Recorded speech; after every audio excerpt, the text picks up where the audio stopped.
I need to deal with a Jesuit website called Crazy Gail Wiki because it's full of lies and I can't just sit on this. I went to God in prayer and asked him whether I should read, do my War on the Saints Bible study or deal with Crazy Gail Wiki, and the Lord said deal with Crazy Gail Wiki. Let me The Jesuits have created a website for the sole purpose of defaming my character and discrediting me because they find me a major, major threat. Which I think is ironic because they claim I'm a paranoid schizophrenic. And if I'm such a paranoid schizophrenic, Jesuits, then why have you created this humongous website to discredit me? I mean, if I'm really crazy, then you're not going to worry about it. You're going to just let it go because people are going to be able to tell. Well, let me read. I need to address some things on this website. They've got a page here called Gail and Sex. And here's what it says. This is from Crazy Gail Wiki. Gail is both hypersexual and yet strangely sheltered, expressing both an extreme craving for sex while simultaneously having extremely limited understanding of what it actually entails and what she's supposed to do. That's crap. I know what's involved in sex. I was in nursing school at FSU and I was married for 15 years. While this type of thinking might be normal for a teenager or even an inexperienced young adult, Gail is a woman of good vintage and formally married, so one would naturally assume that she had a more matured grasp of the realities of sex, especially when it comes to how Part A fits into Slot B. Oh, the gall of the Jesuits to insinuate that I don't know how about sex. On the contrary, Gail's sexuality is as much of a riddle as the rest of her psychology. Really? I don't get it. What's the riddle about my sexuality? Let's continue here. Hypersexuality. For a woman past reproductive age, Gail is extremely sexual. Oh, what's wrong with that? What's wrong with being passionate with my husband in bed? I don't get what the Jesuits are trying to drive at here. Theories include hypersexuality as a product of her mental illness. I am not hypersexual. If anybody's hypersexual, it's Laurie McBride and Camila Alves having sex with giraffes, having sex in the middle of a trial. Yes, Laurie McBride, in the middle of the trial, ran to the bathroom to have sex with a Brent Spiner clone. Yes, right in the middle of the trial. And they're accusing me of being hypersexual. I didn't do that in the middle of the trial. Of course, I was on Skype and I couldn't have done it. But even if I could have done it, I would not have done it.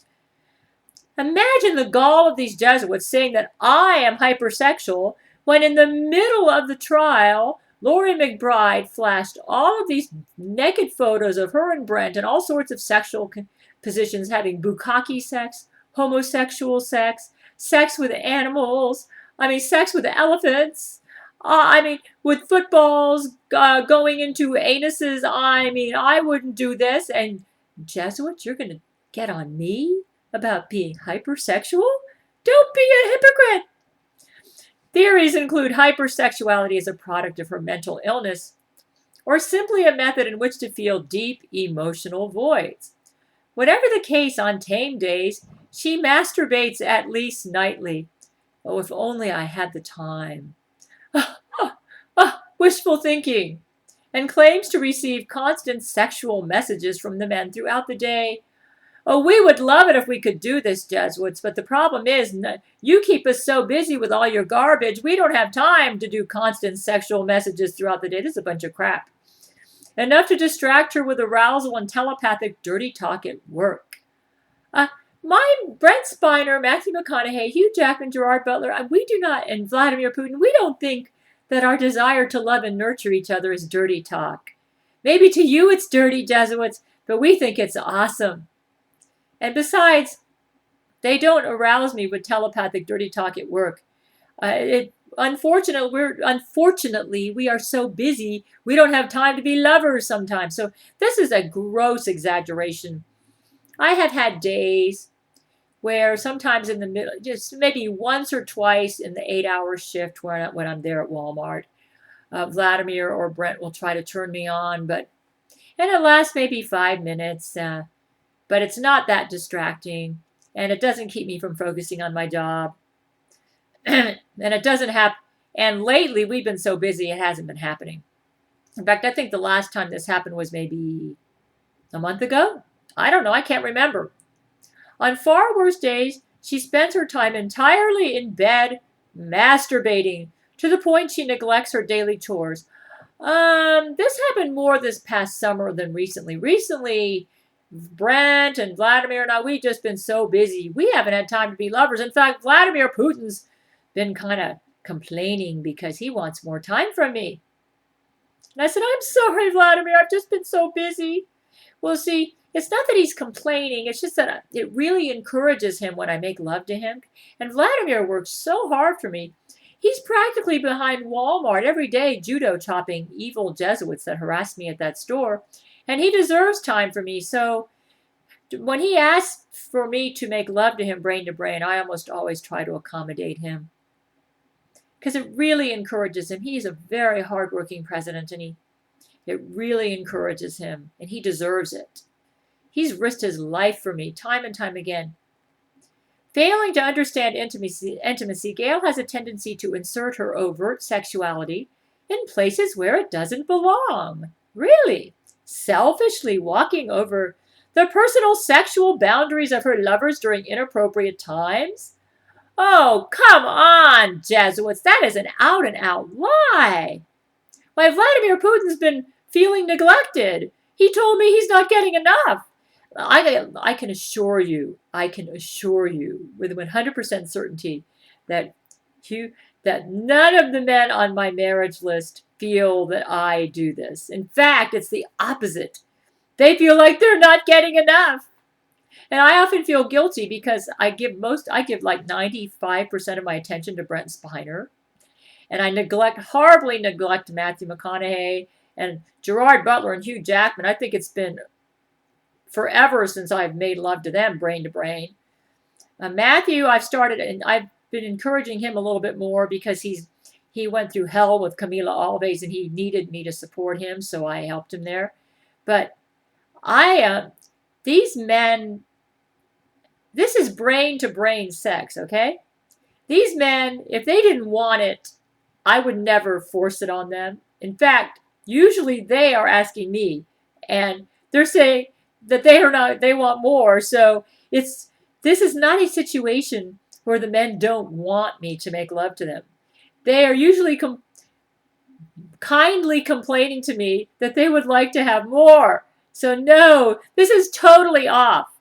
The men don't feel this way about me at all.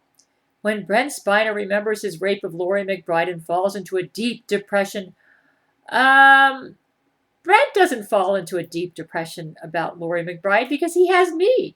So he's not focused on Laurie McBride. He's focused on me. So this is a bunch of crap. Gail attempts to heal him by making nude videos of herself and insisting they have a lot of sex to make the memories of the rape go away.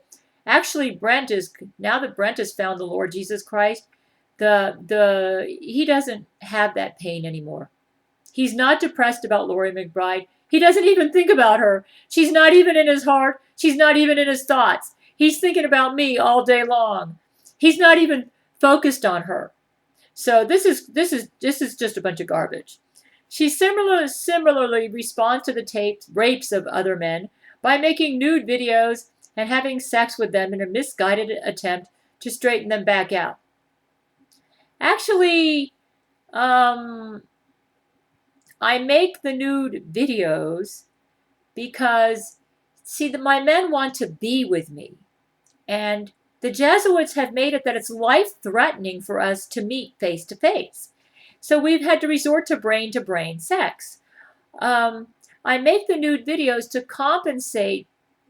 Men are stimulated by sight, okay? You know that. You know that a man likes to see a naked woman. And when he's getting ready to make love to his wife, he likes to see her beautiful nude body because it turns him on. It gets him into the mood for the consummation. And so I do this for them to enhance our brain-to-brain loving, to make it seem more real to them, to compensate for the fact that we can't be together because the Jesuits threaten our lives if we do. So I don't make the nude videos to help them heal over like Camila Alves with Matthew McConaughey or Laurie McBride with Brent Spiner. I do it to enhance our lovemaking brain to brain. That's my motive. It has nothing to do with trying to heal them from their rape. I usually let Gerard Butler deal with that, though. And the best way for me to heal my men from their rape is to just be a really passionate and exciting lover to them. And when I'm making love to them, I don't even talk about Laurie McBride or Camila Alves or any of those other women. We just focus on each other. That's it. We try not to dwell on anything ugly and morbid like Laurie McBride or Camila Alves. We don't even want to think about them. In fact, Matthew McConaughey, when he thinks about Camila Alves, he's literally told me, he says, yuck, I would never marry that woman. He told me that right out. He says, congratulations to the Jesuit One Press because you've convinced the whole world that she's my woman. But he says, that's not going to stop the fact that Gail's the real woman of my heart. And when he thinks of Camila Alves, he just says, yuck. He says he thinks she's disgusting. She makes love to giraffes and all this other stuff. And this is what she was showing pictures of. And she does bukkake sex. This is not what Matthew is into. Okay? So when I make nude videos, it's to enhance my brain-to-brain loving. It has nothing to do with trying to heal him from Camila or trying for Brent to heal from Laurie McBride. When Vladimir Putin had a near-fatal heart attack, rendering him unable to have sex with Gail, he volunteered Matthew McConaughey as his replacement for a month. This implies that Gail couldn't wait an entire month for a supposed husband to recover from a heart attack before demanding sex. Oh, this is just out and out wrong, and would easily substitute another man for this purpose. She praises Vladimir for his valor in allowing her a sexual surrogate. Let me tell you what really happened, okay? In November 2005, my men informed me that Vladimir Putin had a near-fatal heart attack. It was so debilitating, for him to have sex would kill him. My men had to literally lay in a bed beside him and use their heart to be his heart. And they took turns laying in a bed beside him, using their heart to be his heart so that he could circulate the blood through his body because his heart had completely stopped. And for a month, they had to use groundbreaking computer satellite technology to rebuild his heart from the genetic cellular level. And during that time, he could not have sex. And Vladimir came to me and he said, Gail, I cannot have sex with you now. It could kill me. And if I die, that would devastate you. He said, I beg of you. He says, you are a very passionate woman.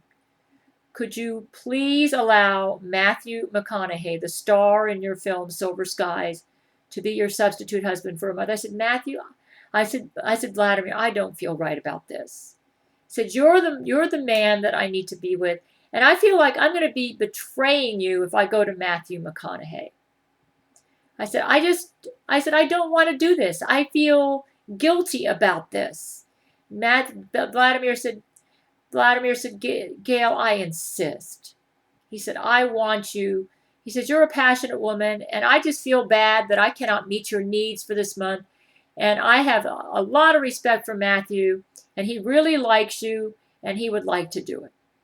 And I said, I looked at Matthew's picture. At this time, I had never even heard of Matthew McConaughey. I've never really been big into Hollywood actors, believe it or not.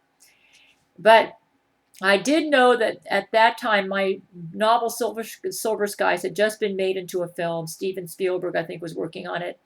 And I knew they had cast Matthew for the role. And I saw his photo. At that time, his photo graced the cover of People magazine. And I liked the expression on his face. And I remember telling Vladimir, I said, he looks like when I created my lead character, Dorban Habakkuk, for Silver Skies, he was like, when I wrote Silver Skies, it was my catharsis for not being able to have Brent Spiner in my life. And so Dorban Habakkuk was like Brent Spiner to me. He was like the lover that I couldn't have, that I wanted to have. And I put him into this book that I wrote. He was my dream lover, my Brent Spiner. So when I wrote Silver Skies, it was my way of making love to Brent. And I patterned Door somewhat after Brent. Not completely, but somewhat. And when I saw the picture of Matthew McConaughey on the cover of People magazine, the first thing that came through my mind is, there's my Doorbell Habakkuk. There's my Silver Skies lead. And I says, that guy is sexy because he looks just like the dream man that I created for my novel Silver Skies. I actually created a character the character I created in Silver Skies was my dream man. He was my dream lover. And I made him the lead character for my novel. And when I saw Matthew McConaughey on the cover of People magazine, he looked like my door. So I thought about that, what Vladimir suggested. I said, you know what, Vladimir, Vladimir says, Matthew McConaughey wants to talk to you. So I said, okay. I said, I'm not sure I'm up to this, but I'll let Matthew talk to me. So Matthew came to me, he says, and Matthew's a real gentleman. He said, Gail, I can understand if you feel uncomfortable about this. And if you don't want me to be your substitute husband, that's fine. He said, but I just want to tell you something. He said, I read your book, Silver Skies, and he said, I think that's the greatest love story I've ever read. He said, I had to read it to get into my role as Doorbell Habakkuk for the movie. And as I read your book, I just admire you so much. I thought, he says, your love scenes have so much sensitivity, so much passion. And I was just curious. I said, I want to find out more about this author because Matthew said he was so impressed with my writing. He did a little research on me as the author. And in the process of doing so, he said he fell in love with me. And that he was very intrigued. He said that he just would be honored if he could be my lover in the place of Vladimir Putin for a month. And he said, of course, if you don't feel comfortable with this, that's fine. So I said, but Matthew, wouldn't this be betraying Vladimir? And Matthew said, well, Vladimir doesn't feel that way. He likes to meet your needs sexually, and you're a passionate woman, and he wants me to take his place. So I decided to do it because Vladimir insisted. And the first time that I came with Matthew, I felt kind of guilty, but Matthew was such a thrilling lover, I got over the guilt right away. He was just so thrilling and nurturing and sensitive that Matthew and I had a thrilling month together. And when Vladimir was ready to come back to me, and Matthew told me a little bit about himself, and I asked him about, at that time I knew that he had just broken up with Penelope Cruz. And I said, Matthew, aren't you with Penelope? And he said, Penelope and I have come to an understanding, and she understands that I want you, and she's being really cool about it, and she's going to just, let me do what I want to do.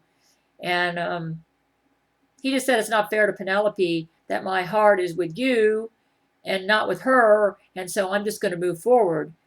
And he said, anyways, by the time the month was over, Matthew McConaughey spoke to Brent Spiner and Vladimir Putin and said that he wanted to marry me. He said, if anything should happen to Brent or Vladimir, he said, put me next in line. He said, I had such a thrilling month with Gail. I want to marry her if she ever becomes available. So he was actually the first guy on the marriage list. But that's the truth about what happened, folks. Don't believe this stuff at the Jesuit website. Okay. And then it says here, brain-to-brain loving. In the 1990s, Vladimir Putin introduced the concept of brain-to-brain communication and with it brain-to-brain loving to Gail.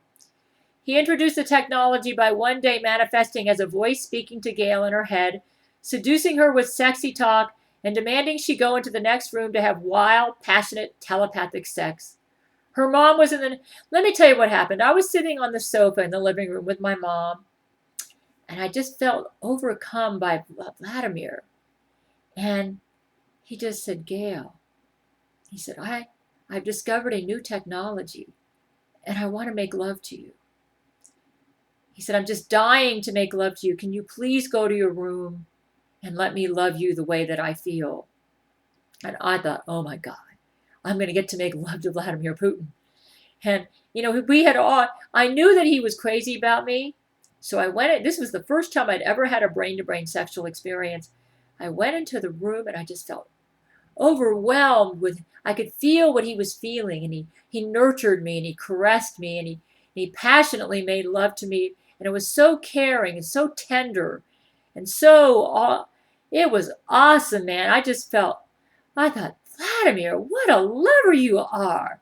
Now that is the truth. It was very nurturing. He was a very nurturing, tender, yet direct and manly lover. And my mother was in the living room, okay? It says, since this day, Gail has engaged in similar sexual acts with several other men on her marriage list. Okay, Vladimir Putin was the first man I had brain-to-brain sex with.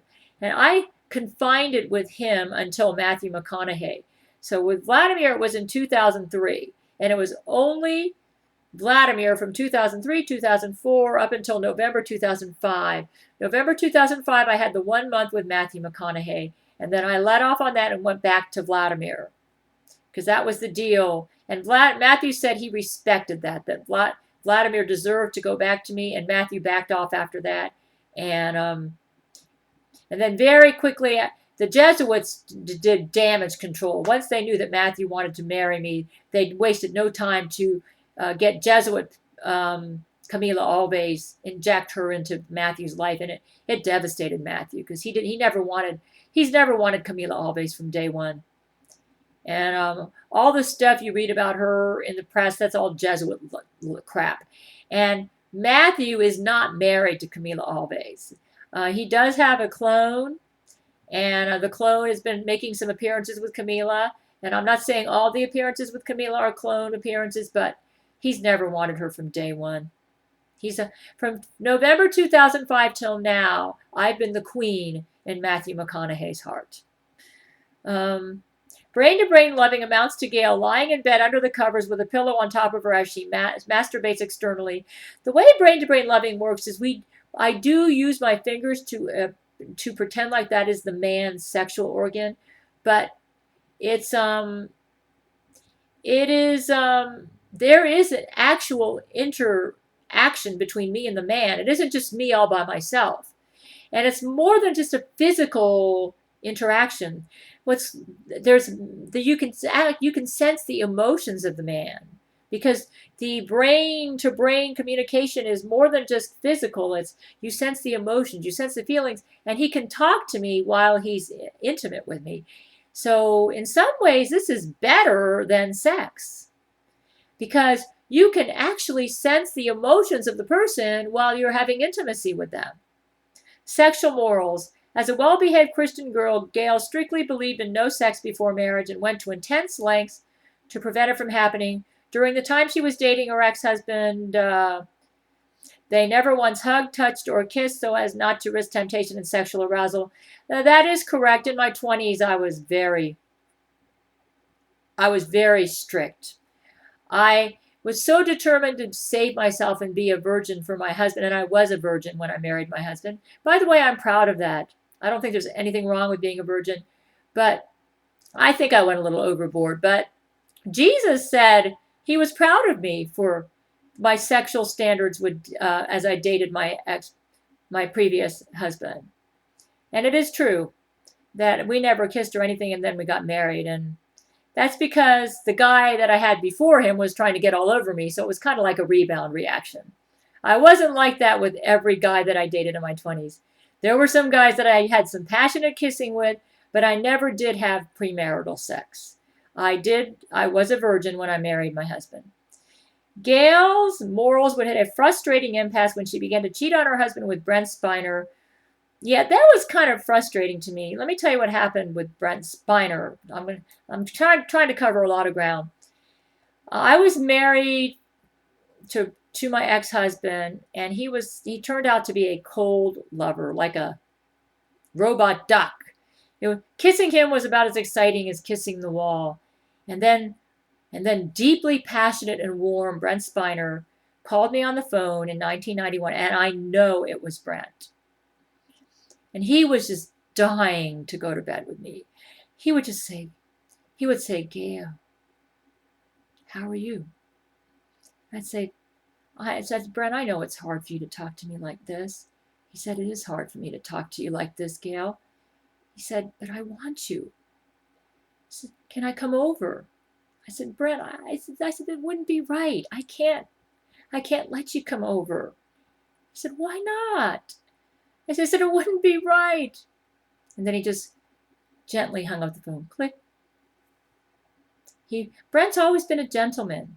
He never forced himself on me. And then I would write him a letter and explain to him that I really wanted him, but it went against my moral standards. And at this time, I was going to church like 3 times a week. I had surrendered to be a missionary. It was very difficult for me to turn him down because I was married to a man who was cold and bad. To me, to say no to Brent Spiner was like sacrificing Isaac on the altar. It was one of the most difficult things I ever did. But what I did to make up for it, because I just felt bad because Brent wanted me so bad. When he talked to me on the phone, I could sense his longings. I could tell he was dreaming about making love to me all day long. It was like he'd get on the phone and say, oh.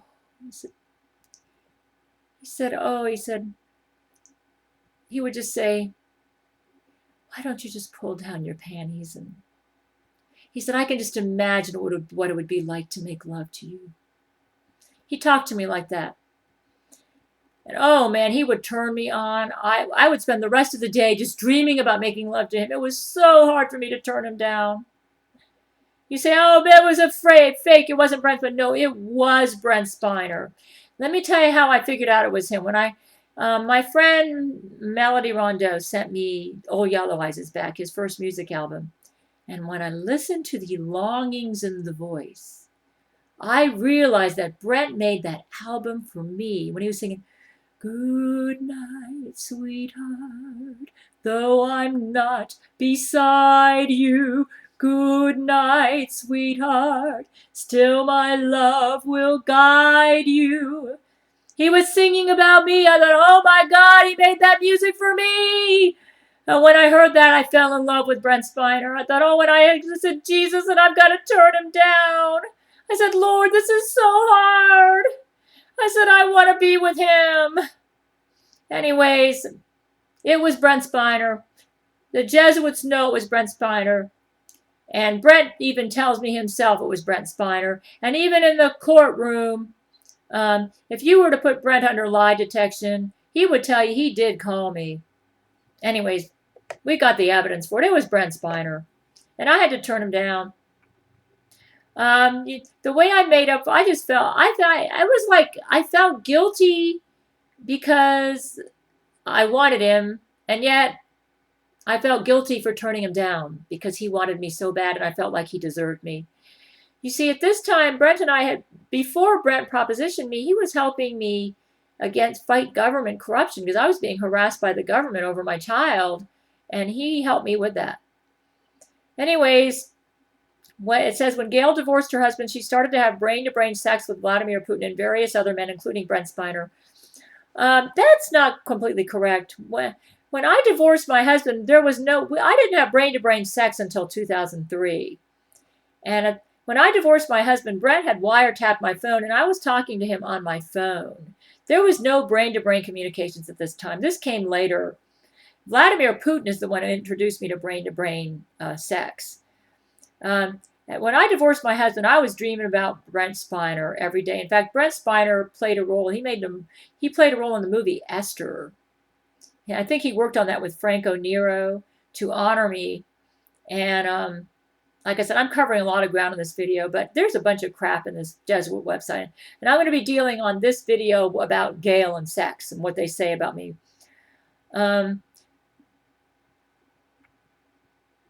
When confronted with the fact that she is not married to Brent Spiner, she claims that sex, Gail claims that brain-to-brain sex is not only on equal level with real sex. Oh, no, I do not believe brain-to-brain sex is on equal level with real sex. That is totally wrong. I've never stated that. But that it is better than real sex. In some ways, it's better than real sex. In some ways, it's not. It's better than real sex in the fact that you've got the emotional closeness there, because you can sense the emotions of the other person. However, to guard her sexual integrity, She creates several levels of cognitive dissonance to make sure all of her moral bases are covered should she be questioned about it from any angle. To be honest, the reason that I don't feel immoral about the brain-to-brain sex is because my primary reason for doing it is to encourage my men, because they are going through so much for me as they fight the Jesuits. And they need me to make love to them, to just to help them with the morale, because the Jesuits have devastated them, pairing them up with women who don't love them, who are Jesuit women who use them and lie about them, and and just defame their character before the world, go to the press with lies, stating that they have relationships with these men when they don't. Do you know how discouraging it is for the whole world to believe that you've had a sexual relationship with a woman when you have not had a sexual relationship with a woman? This is what Matthew McConaughey has had to go through with Camila Alves, what Brent Spiner's had to go through with Lori McBride, and what Vladimir Putin has had to go through with Ludmila Putin. Ludmila Putin, Camila Alves, and Lori McBride are all Jesuit agents.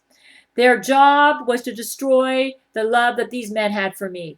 And it's devastated them. And my main reason for wanting to make brain-to-brain love to these men is to nurture them and to encourage them and not allow the Jesuits to devastate these men just because they've committed the unpardonable sin of being in love with the King David woman. The woman who will be Jesus Christ's lover in the future millennium. Jesus Christ said he would fill me with his semen. And, I'm not sure how to interpret this, but he did say that to us in a Skype conversation. And for that reason, all of the devil's people are so obsessed with me. I believe that the Jesuits are a demon-possessed organization. Obviously, Satan opposes Jesus Christ. And if I'm going to be Jesus' lover in the millennium, and I don't know if I'm going to really be his lover, but he's going to fill me with his semen and maybe kind of like love me indirectly through Brent Spiner. I'm not sure of all the details of how he's going to go about it, but he's going to fill me with his semen. So I guess maybe I'm not his lover, but I'm going to be getting his semen. So I don't know how you interpret that. Okay. But the reason I mentioned this is why the devil and the devil's people are so obsessed with me. Okay. Now let's go on with this lying website. Basically, no matter which way the concept is attacked, Gail has a means to explain that she is not engaging in any taboo sexual behavior. I got to admit that after Brent Spiner came in my life, I had to rethink many of my moral values and approach my sexuality differently. My main motive when I make love to my men is to encourage them and nurture them. And they all work together as a team. There is no rivalry between them. We're all like one big family. You might say this is polygamy. I don't know. I'll be honest with you. If it wasn't for the Jesuits, it would just be me and Brent Spiner and nobody else. But because the Jesuits interfered with me and Brent Spiner by inserting that monster Lori McBride into our relationship, and she literally raped Brent Spiner and devastated him and devastated me by trying to destroy his awesome love for me, that if the Jesuits did not interfere with me and Brent Spiner, there would be no Vladimir Putin. There would be no Matthew McConaughey. But because the Jesuits created so many complications between me and Brent, that's why all these other men came into the picture. And go to my website and read my story, because it's like way too complicated to cover all this in a video. Unrealistic expectations. Gail admits that her ideal view of sex comes from the romance movies she enjoys. That is totally off. I think most romance movies out there stink. Go to Church of Gail and read my latest post there where I talk, churchofgail.com, churchofgail.com, and read my latest post. I've got a whole post up there about this stuff about the movies. I think the average Hollywood movie stinks, especially in the romance department. She dreams about cliche, safe-for-TV love scenes, which she sees as a model for how real sex should work. That's crap. And indeed, how real romance between real couples should work. That's crap. That isn't how I feel at all. While most teenage girls pass through this phase and adult women know how to quarantine these exaggerated ideas to fantasy, Gail will not tolerate anything less than perfect Hollywood romance in her reality. Perfect Hollywood romance?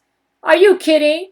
Let me tell you what is a perfect romance. It's Song of Solomon. It's like the lovers in my novel Silver Skies. Why, I think Hollywood romance is cheap, trashy. One of the main reasons I wrote Silver Skies was to try to write a decent love story, because I don't think there are any decent love stories out there in Hollywood. I think I write better love stories than all of them out there. This clash of realities may explain the lack of physical knowledge she appears to display.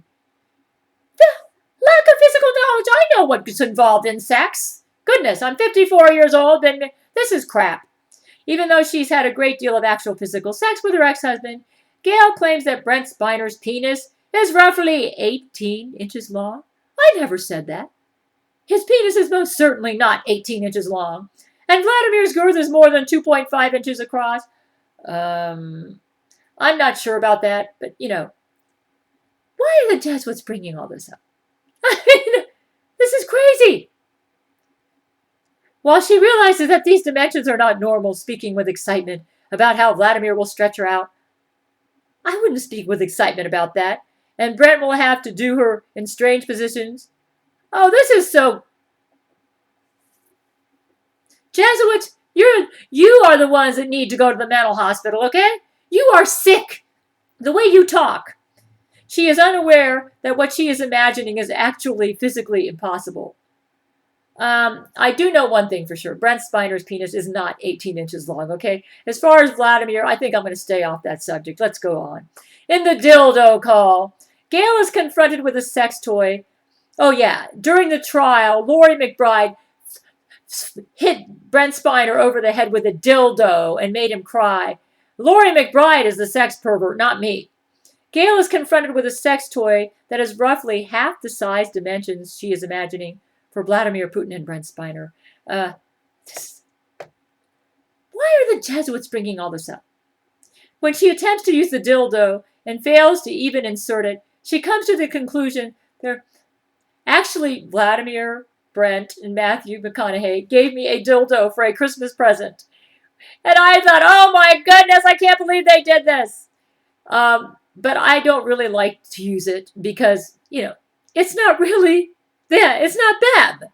I mean, you can't have sex with a dildo, okay? I've actually kind of gotten away. They wanted me to use it because they thought it would make our brain-to-brain loving more real, but you can't have sex with a dildo. No offense taken, Vladimir and Brent. I mean, I appreciate your Christmas present, but, they sent that to you? Yes, and they had me open the present on Skype. It's actually, you can go to my website and view the Skype conversation there if you're interested at Gabrielle Chana, GabrielleChana.com/church.html. She's come to the conclusion that there must be a special way men are able to penetrate a woman. Oh, come on, duh. It doesn't take much to realize that, most people know that when a man has sex with a woman, that, it's not going to work very well with a dildo. Need I say any more? Let's move on. Oh, Jesuits, you're sick. You Jesuits are sick that you would even bring this up. Okay, I had to comment about this stupid, idiotic, crazy Gail Wiki website, which clearly indicates that all of the Jesuits need to be admitted to the insane asylum and that they're a bunch of dirty sex perverts. And that's the reason. And they're transposing their dirty mind and their dirty thoughts onto me, claiming that I am like them. I most certainly am not like you Jesuits. And get off your stinking high horse with all your high-sounding psychological language, saying that I'm some sort of crazy paranoid schizophrenic. Well, you're the schizophrenic. You're the one that needs to go to the mental hospital. Look at the way you talk. Goodness.